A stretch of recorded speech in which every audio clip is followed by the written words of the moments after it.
세상이 시끄럽습니다. 이제 곧 4월 10일이 되면은 22대 국회의원 선거를 합니다. 각 당은 각 지역에 보낼 후보를 공천하느라고 많이 소란합니다. 아마 후보가 정해지게 되면은 각 지역에서 아마 이제 공식적인 선거 운동이 시작될 것입니다. 각 후보들은 하는 주민들 앞에 이렇게 말할 것입니다. 내가 다른 사람보다 주민들을 위한 진정한 일꾼이 되겠습니다. 라는 이야기를 할 것입니다. 서로가 자기가 가장 적합한 일꾼이다. 주민들의 진정한 진짜 일꾼이 되겠다라고 말할 것입니다. 이러한 말의 홍수 속에서 누가 진짜 일꾼인지를 분별하는 것은 쉬운 일이 아닙니다. 오늘 본문에서도 하나님 나라의 가짜 일꾼과 진짜 일꾼에 대하여 말씀하십니다. 먼저 마태복음 23장 1절에서 4절까지를 다 같이 읽도록 하겠습니다. 마태복음 23장 1절에서 4절까지입니다. 시작. 이에 예수께서 무리와 제자들에게 말씀하여 이르시되 서기관들과 바리새인들이 모세의 자리에 앉았으니 그러므로 무엇이든지 그들이 말하는 바는 행하고 지키되 그들이 하는 행위는 본받지 말라. 그들은 말만 하고 행하지 아니하며 또 무거운 짐을 묶어 사람의 어깨에 지우되 자기는 이것을 한 손가락으로도 움직이려 하지 아니하며. 지금 본문의 배경은 다시 6월절, 마지막 6월절을 보내고 있는 예수님이 지금 예루살렘 성전에 계십니다. 예수 그리스도의 가르침과 사역을 통하여 성전과 이스라엘 백성들에 대한 통치권이 흔들리게 되었다라고 위협을 느낀 종교 지도자들이 예수님 앞에 예수님의 권위를 도전하기 시작했습니다. 그러나 그들은 모두 다 실패하고 도리어 그들 속에 깊이 감추어 있던 세상 권력에 대한 욕망만 백성들 앞에서 드러나게 됩니다. 그리고 23장에서는 다시 그 유대 지도자들 가운데서 바리새인들과 서기관들에 대하여 무섭고도 강한 책망을 하십니다. 이 바리새인들과 서기관은 바리새인들은 하나님의 율법을 철저하게 지키려고 하는 유다 파 중에 하나입니다. 그리고 서기관은 그 중에서도 특별히 율법을 연구하고 가르치는 학자입니다. 대부분이 바리새인입니다. 예수님 당시에 제사장 그룹인 사두개인과 헤롯 당은 정치적인 경제적인 지위를 가졌다라고 하면 이 바리새인들과 서기관은 종교적이고 율법적인 지위를 가졌습니다. 오늘 본문에서 바리새인들과 서기관들을 향하여 그들이 모세의 자리에 앉아 있다라고 말하는 그 이유가 바로 여기에 있는 것입니다. 이스라엘 백성들에게 하나님의 뜻이 무엇인지를 모세를 통하여 하나님은 드러냈습니다. 모세는 하나님께서 주신 율법을 해석하고 그리고 백성들 앞에 가르쳤습니다. 바로 예수님 당시에는 이렇게 바리새인과 서기관들이 하나님의 율법을 연구하고 그리고 백성들에게 가르치는 위치에 있었습니다. 하나님의 뜻이 십계명과 율법을 통하여 드러났습니다. 그러나 이 하나님의 뜻이 구체적으로 우리의 일상에서 어떻게 적용되어져야 할지는 많은 연구가 필요했습니다. 해석이 필요한 일입니다. 그래서 특별히 많은 시간 훈련과 연구를 해야 하는 서기관이 필요했던 것입니다. 하나님의 뜻이 무엇인지를 더 잘 알기 위해서 특별히 공부하는, 특별히 받는 서기관이 꼭 필요했습니다. 그런데 왜 이렇게 꼭 필요한 서기관들을 오늘 본문에서는 이렇게 비판하고 있는 것입니까? 그들이 마치 아무런 쓸모가 없는 자인 것처럼, 가짜 일꾼인 것처럼 비판하고 있습니다. 왜 바리새인들과 서기관이 하나님 나라의 진짜 일꾼이 아닌 가짜 일꾼이라고 예수님은 비판하고 있는 것입니까? 오늘 본문은 분명히 말합니다. 그들은 말만 하고 행하지 않는 자들이다라고 예수님은 비판하셨습니다. 그들은 연구하고 공부해서 하나님의 뜻이 무엇인지를 밝혔습니다. 그리고 백성들 앞에 어떻게 이 하나님의 뜻이 구체적으로 일상에서 적용되는지를 가르쳤습니다. 그러나 그들은 백성들에게 가르칠 뿐 자기들은 하나님의 뜻대로 자기가 가르친 대로 행하지 않았습니다. 그래서 그들은 진짜 일꾼이 아닌 가짜 일꾼이다라는 비판을 받게 된 것입니다. 그리고 그들이 가짜 일꾼이다라고 비판을 받은 두 번째 이유는 바로 현실에서 벗어난 여러 규칙들, 규정들 때문인 것입니다. 구체적으로 예를 들면 안식일에 대하여 39가지 세부적인 규칙을 바리새인들과 서기관들은 지켰습니다. 그 중에 하나가 안식일에는 생명이 위독하지 않으면 병든 자를 고치면 안 된다라는 규정이 있습니다. 병을 고치는 것은 바로 일을 하는 것이기 때문입니다. 그래서 바리새인들은 안식일에 손 마른 자를 고치신 예수님을 비판했습니다.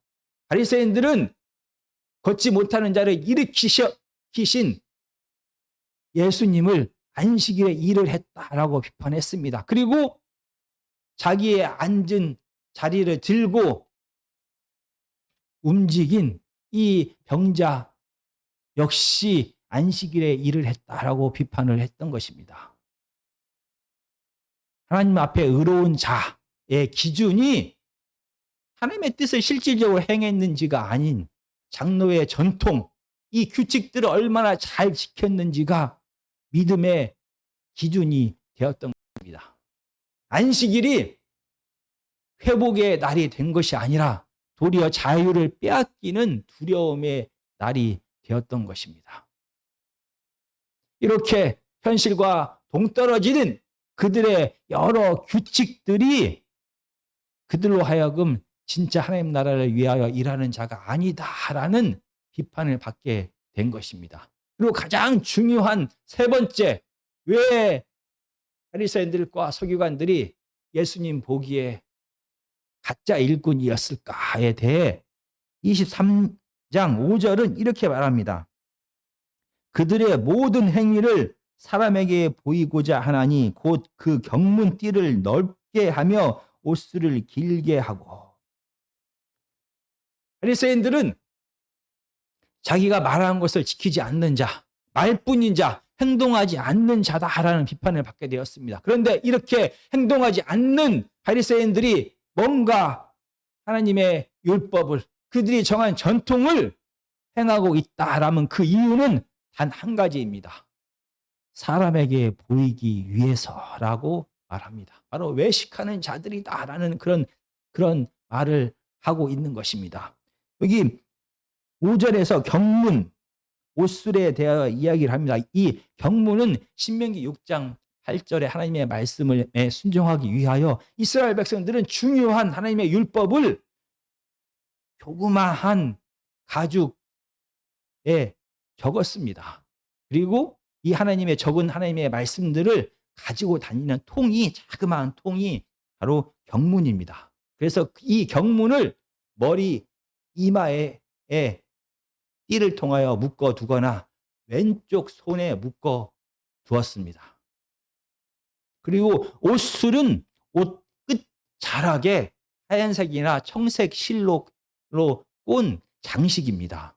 이렇게 경문을 만들고 그리고 신명기 22장 12절의 말씀처럼 옷술을 만든 이유는 하나님의 율법을 더 잘 기억하기 위해서입니다. 그래서 하나님의 율법을 더 잘 순종하기 위하여 그들은 하나님의 말씀에 순종하여 경문을 가지고 다녔고 옷술에 옷 끝자락에 옷술 파란색이나 흰색으로 장식을 만들었습니다. 그래서 볼 때마다 나는 하나님의 백성이고 하나님의 뜻대로 살아야지라는 그러한 생각을 갖게 했던 것입니다.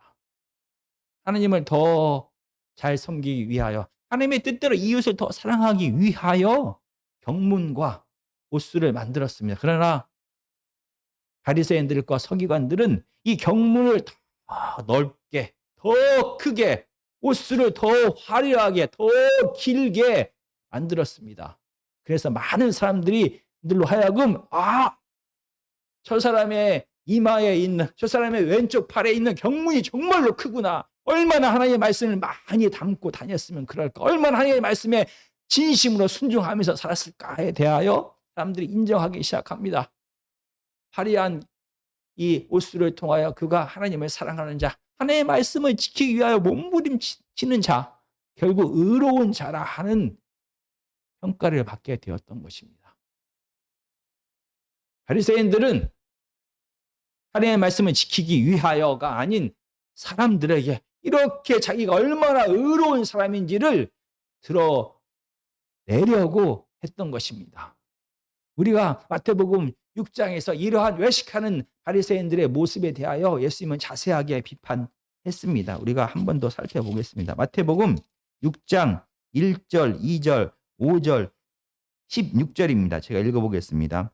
사람에게 보이려고 그들 앞에서 너희 의를 행하지 않도록 주의하라. 그리하지 아니하면 하늘에 계신 너희 아버지께 상을 받지 못하느니라. 그러므로 구제할 때 외식하는 자가 사람에게서 영광을 받으려고 회당과 거리에서 하는 것 같이 너희 앞에 나팔을 불지 말라. 진실로 너희에게 이르노니 그들은 자기 상을 이미 받았느니라. 5절입니다. 또 너희는 기도할 때 외식하는 자와 같이 하지 말라. 그들은 사람에게 보이려고 회당과 큰 거리 어귀에 서서 기도하기를 좋아하느니라. 내가 진실로 너희에게 이르노니 그들은 자기 상을 이미 받았느니라. 6장 16절입니다. 금식할 때 너희는 외식하는 자들과 같이 슬픈 기색을 보이지 말라. 그들은 금식하는 것을 사람에게 보이려고 얼굴을 흉하게 하느니라. 내가 진실로 너희에게 이르노니 그들은 자기 상을 이미 받았느니라. 이 바리새인들은 가장 중요한 구제를 할 때도, 금식할 때도, 기도할 때도 하나님을 위하여 그리고 이것들을 위하여 하는 것이 아니라 사람에게 보이려고 그들은 금식하고 기도하고 구제를 했던 것입니다.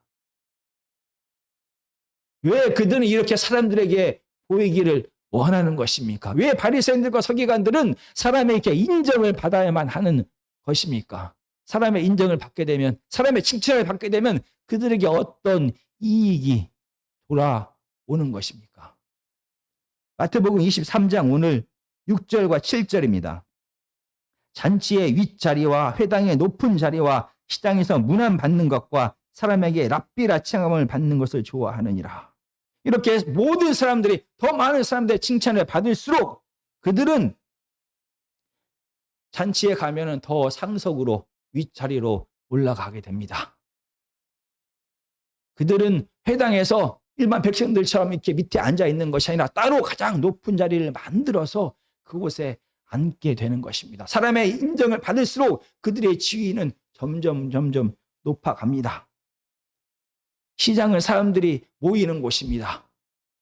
더 많은 사람들의 칭찬과 인정을 받게 되면 바리새인들과 서기관들은 가난하고 힘없는 자들과 어울려 교제하는 것이 아니라 힘과 권력과 명예를 가진 자들과 친구가 되어서 그들과 교류하면서 인사하며 친구로 지내게 되는 것입니다. 그들이 더 많은 사람들로부터 인정을 받게 되면 그들은 가장 위대한 선생이다라는 랍비라는 칭호를 받게 되어 동류의 바리새인들보다, 다른 서기관들보다, 다른 율법 학자들보다 더 뛰어나고 위대하다라는 평가를 받게 되는 것입니다. 이렇게 바리새인들과 서기관들이 외식하는 이유, 사람들에게 잘 보이려는 이유, 사람들의 칭찬을 받으려는 이유는 하나님 때문이 아니고 백성들 때문이 아니라 자기 자신이 더 높은 지위를 얻기 위하여, 더 높은 명예를 얻기 위하여, 더 많은 재물을 갖기 위하여, 자기 자신의 이익과 필요를 채우기 위하여 그들은 하나님의 말씀을, 율법을 이용하고 사람들을 이용하고 하나님까지 이용하는 자가 된 것입니다. 이렇게 하나님 나라를 위하여 사는 것이 아니라 자기 나라를 위하여, 자기의 이익을 위하여, 자기의 필요를 위하여 세상의 힘과 권력을 쫓아가는 그들의 삶, 그래서 율법을 지키는 척 겉과 속이 다른 외식하는 그들의 모습이 바로 가짜 일꾼의 모습인 것이죠. 이렇게 바리새인과 서기관들의 삶을 비판하신 다음에 이제는 제자들을 향하여 이렇게 경고하십니다. 너희들은 바리새인들과 같이 가짜 일꾼이 되지 말고 진짜 하나님 나라의 일꾼이 되어야 된다라고 말씀하시면서 구체적으로 무엇을 해야 될지에 대하여 23장 8절부터 10절까지 이렇게 말씀하십니다. 그러나 너희는 랍비라 칭함을 받지 말라. 너희 선생은 하나요 너희는 다 형제니라. 땅에 있는 자를 아버지라 하지 말라. 너희 아버지는 한 분이시니 곧 하늘에 계신 이시니라. 또한 지도자라 칭함을 받지 말라. 너희의 지도자는 한 분이시니 곧 그리스도시니라. 지금 랍비와 아버지와 지도자가 되지 말라라고 제자들에게 말합니다. 바로 랍비는 위대한 율법학자를 랍비라고 말합니다. 아버지는 혈육에 대하여 얘기하고 있는 것이 아닙니다. 예수님 당시에도 스승을 아버지다라고 불렀습니다. 그리고 지도자는 길을 밝히 보여주는 자입니다. 서로 다른 이야기, 랍비와 아버지와 그리고 지도자라는 다른 단어를 사용하고 있지만 한 사람의 지위를 지금 가리키고 있는 것입니다. 그것은 바로 모세의 자리에 앉은 자를 가리킵니다. 바로 제자들은 모세의 자리에 앉지 말라라고 말하는 것입니다. 모세의 자리에 앉는 자는 하나님의 율법을 해석하고 가르치는 자가 바로 모세의 자리에 앉는 자입니다. 제자들은 결코 모세의 자리에 앉지 말라라고 말합니다. 왜냐하면 하나님만이, 예수님만이, 그리스도만이 율법을 가르치고 해석하고 적용할 자다라고 말하고 있는 것입니다. 하나님만이, 예수 그리스도만이 랍비 되시고 지도자 되시고 하나님만이, 하나님께서 우리에게 율법을 주셨기 때문에 하나님만이 온전히 하나님의 뜻을 아는 바로 진정한 아버지가 되신다, 스승이 되신다라고 말하기 때문입니다. 이 말이 사람을 모세의 자리에 앉혀서는 안 된다. 하나님만이, 예수 그리스도만이 하나님의 율법에 대한 최종적인 권위를 가지고 있다라는 이 말이 사람을 하지 말라라는 말로 오해해서는 안 됩니다.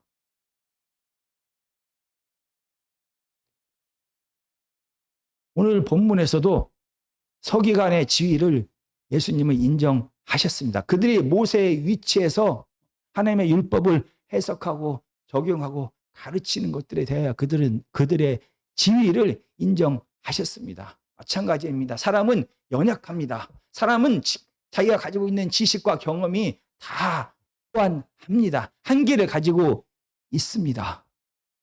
그래서 아무리 위대한 스승이라 할지라도, 아무리 위대한 학자라 할지라도 그가 모든 하나님의 뜻을 완전하게 알 수 없다. 그가 최종적인 율법에 대한 하나님의 뜻에 대한 권위를 가질 수 없다라고 지금 말하고 있는 것이지, 사람으로 하여금 이렇게 서기관처럼 하나님의 말씀을 연구하고 고민하는 모든 사람들의 노력을 인정하지 말라라는 뜻이 아닙니다. 만약 사람들의 모든 서기관과 같이 하나님의 말씀을 연구하고 고민하고 해석하고 적용하는 자들을 인정하지 않는다라는 말이 마치 나는 하나님만을 인정하는 자다라는 거룩한 하나님에 대한 충성 같지만 아닙니다. 도리어 내가 모세의 자리에 서겠다라는 뜻입니다. 연약하고 부족하고 여전히 틀릴 수가 있는 사람인 내가 모세의 자리에 서서 내가 모든 것을 해석하고 모든 것을 결정하고 내가 모든 것에 대한 최종 권위자가 되겠다라는 뜻이 되는 것입니다. 오늘 본문에서 말하는 하나님만이 스승 되시고 예수님만이 율법에 대한 최종 권위자가 된다는 말은 아무리 위대한 칼빈이나 루터나 어거스틴 같은 자라 할지라도 모든 하나님의 말씀을 그가 완벽하게 다 이해할 수 없었다라는 그런 뜻입니다. 그래서 우리는 겸손한 마음으로 최종 권위는 하나님에게 있음을 알고 나 스스로부터 다른 사람들의 생각에 대하여 열린 마음으로 우리 스스로가 모세의 자리에 서지 말라라는 그런 뜻을 말하는 것입니다. 이렇게 사람이 모세의 자리에 앉을 수 없습니다. 우리는 경험이 유한하고 죄성을 가지고 있고 우리의 지식 역시 부족하기 때문입니다. 오직 하나님만이, 오직 예수 그리스도만이 모세의 자리에 앉을 수가 있습니다. 그 이유가 무엇입니까? 바로 하나님과 예수님만이 말한 것을 그대로 행할 수가 있는 것입니다. 이스라엘을 사랑하셔서 하나님께서는 그들을 택하시고 그들과 언약 관계를 맺으셨습니다. 그러나 이스라엘의 불순종으로 이 하나님과의 관계가 깨어져 버렸습니다. 그러나 하나님께서는 이스라엘 사랑하셔서 다윗의 후손을 통하여 이 깨어진 모든 관계를 다시 회복시킬 것이다 라고 약속하셨습니다. 그리고 정말 그 약속을 지키려고 아들이신 예수 그리스도를 이 땅에 보내셨습니다. 하나님만이 말씀하신 것을 온전히 신실하게 지킬 수 있기 때문에 하나님만이 이 모세의 자리에 앉을 수가 있는 것입니다. 예수님 역시 마찬가지입니다. 구약에서는 다윗의 후손을 통하여 이 죄인들을 구원하기 위하여 고난받는 종, 대신 죄를 짊어지는 고난의 종을 보낼 것이다 라고 약속하셨습니다. 그리고 실제로 예수님은 죄인들을 구원하기 위하여 이 땅에 오셨습니다. 예수란 이름이 바로 죄인들을 구원하는 자라는 뜻입니다. 그리고 실제로 예수님은 권력이 모여있는 예루살렘 땅이 아닌 사람들에게 버림받는 가나안 나사렛 지역의 목수의 아들로 오셨습니다. 죄인들의 짐을 함께 지겠다. 죄인들을 용서하고 사랑하고 그들을 쫓아도 섬기는 자의 자리로 오겠다라고 하신 약속을 예수님은 지키셨습니다. 마태복음 20장 28절에 이렇게 말합니다. 인자가 온 것은 섬김을 받으려 함이 아니라 도리어 섬기려 하고 자기 목숨을 많은 사람의 대속물로 주려 함이니라. 정말로 예수 그리스도께서 이 땅에 오신 것은 이 죄의 문제를 해결하기 위하여, 이 죄인들을 사랑하셔서 그들을 구원하기 위하여, 이 죄인들까지 사랑하고 섬기기 위하여 예수님께서 이 땅에 오셨습니다. 그리고 예수님은 그것을 확실하게 지키셨습니다. 지금 마지막 유월절을 보내고 있습니다. 며칠 있으면 예수님은 그 약속을 지키기 위하여 십자가를 지게 될 것입니다. 오늘 23장 11절과 12절은 구체적으로 제자들에게 어떠한 사람이 되어야 할지를 이렇게 말합니다. 너희 중에 큰 자는 너희를 섬기는 자가 되어야 하리라. 누구든지 자기를 높이는 자는 낮아지고 누구든지 자기를 낮추는 자는 높아지리라. 여기서 너희 중에 큰 자는 너희를 섬기는 자가 되어야 하리라 라고 말합니다. 예수님이 제자들에게 하신 말씀입니다. 누가 큰 자입니까? 바로 예수님께서 가장 크신 자입니다. 온 세상의 주인 되신 그분이 가장 큰 자입니다. 누가 가장 큰 자입니까? 가장 지혜로운 자, 모든 지식을 아는 지혜의 근본 되신 예수 그리스도께서 가장 큰 자입니다. 그분이 이 땅에 오셨습니다. 그리고 가장 큰 자가 어떤 목적을 위하여 낮은 자들, 어린 자들을 섬기는 것이 아니다라고 오늘 본문을 말합니다. 11절은 섬기는 자가 되었다라고 명사를 사용합니다. 어느 목적을 위하여 내가 높은 자인데, 큰 자인데, 지혜로운 자인데 죄인들을, 연약한 자를, 어린 아이들을 섬긴다라는 뜻이 아니라 섬기는 자가 그냥 되어 버린 것입니다. 예수님은 왕이신 그분이 지혜로우신 그분이 그냥 섬기는 자, 종이 되었습니다. 그래서 죄인들과 함께 하셨고 죄인들을 사랑하셨고 마지막에는 죄인들을 위하여 십자가에서 죽으셨습니다. 진짜 종이 고난의 종, 죄의 종이 되었던 것입니다. 이렇게 모든 것을 다 버리고 실제로 종이 된 예수 그리스도를 하나님께서는 높이 드셨습니다.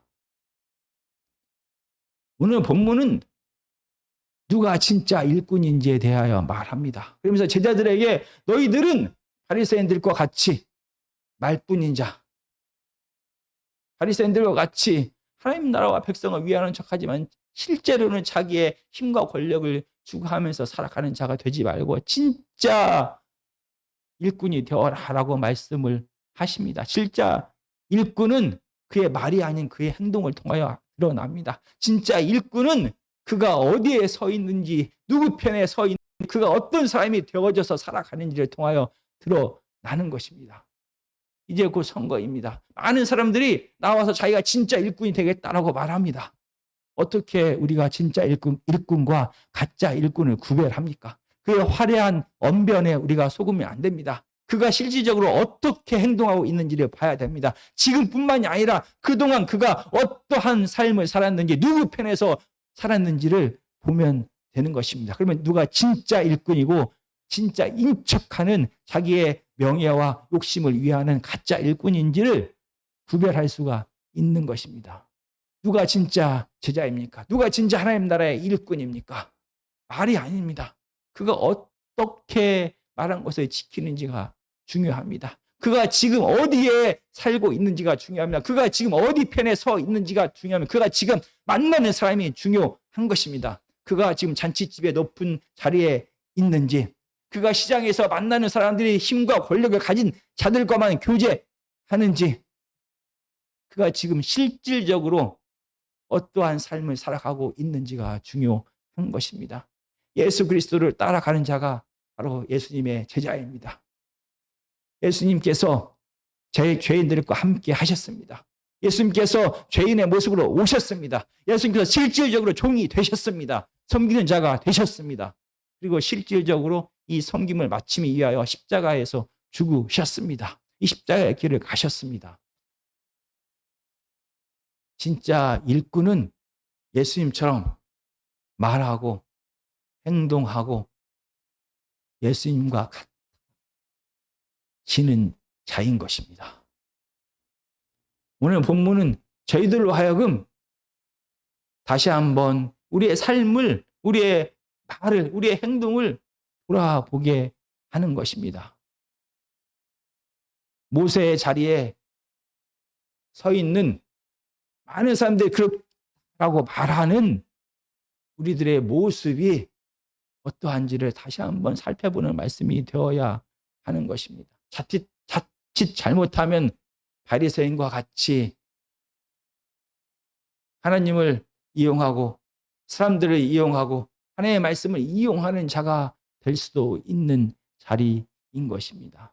매일매일의 삶 속에서 하나님 앞에 나아가서 하나님과 함께 하면서 하나님 앞에 설 때만이 진짜 우리의 모습을 보게 되고 하나님 앞에서 어린아이와 같이 낮은 자가 될 수밖에 없는 것입니다. 하나님 앞에 서게 되면 그 크신 하나님 앞에, 그 큰 앞에, 그 큰 지혜 앞에 우리는 어린아이와 같은 자가 될 수밖에 없습니다. 그리고 예수님처럼 예수님이 하나님의 말씀에 온전히 순종하면서 살아갔던 것처럼 우리도 예수님께서 걸어가신 그 길을 걸어가는 자가 되는 것입니다. 말이 아닌 행동이, 그리고 우리가 어디에 서 있는지, 우리가 누구와 함께 하는지 실질적인 삶을 통하여 우리가 누구인지를 우리는 드러내게 되는 것입니다. 우리 아멘교회 성도님들은 모두 다 하나님의 나라에 참여하는 하나님의 일꾼, 진짜 일꾼들이 다 되시기를 예수 그리스도의 이름으로 간절히 기도드립니다.